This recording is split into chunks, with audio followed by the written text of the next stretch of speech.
What's up mga Mima? So for today's video, dito na naman tayo sa Bikini Haul Series Part 4. So meron akong kaunting collection na dumating at i-unbox ko to mga Mima. So as usual yung laman, meron siyang 1 piece, 2 piece, 3 piece, and konting high-waist na 2 piece and underwear.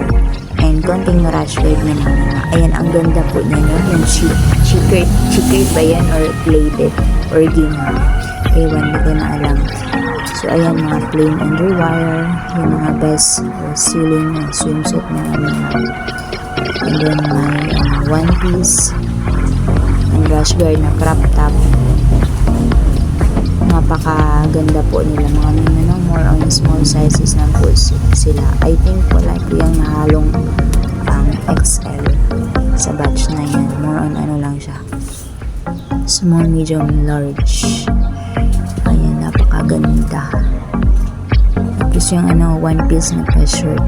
Hindi ko alam anong kulay yan mga mima. Ayan ba yung color of the year? Yung pa-indoors na one piece. Mga mima, hindi talaga ako nagsasawa collection ng swimsuit.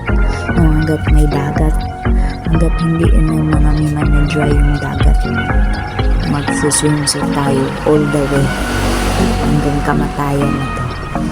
Bahala na si saan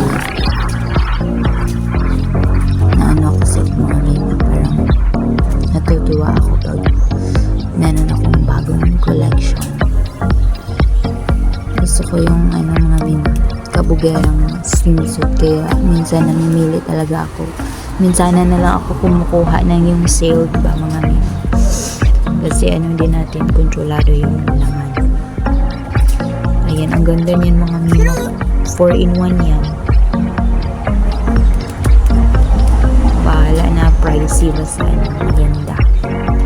Kasi hindi naman marami yan.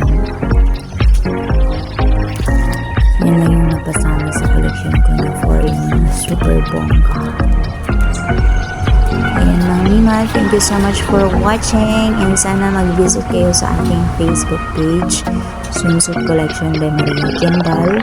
Marami po tayong available na swimsuit doon, at pwede din tayo mag-ship nationwide via Shopee checkout. Happy New Year and God bless po mga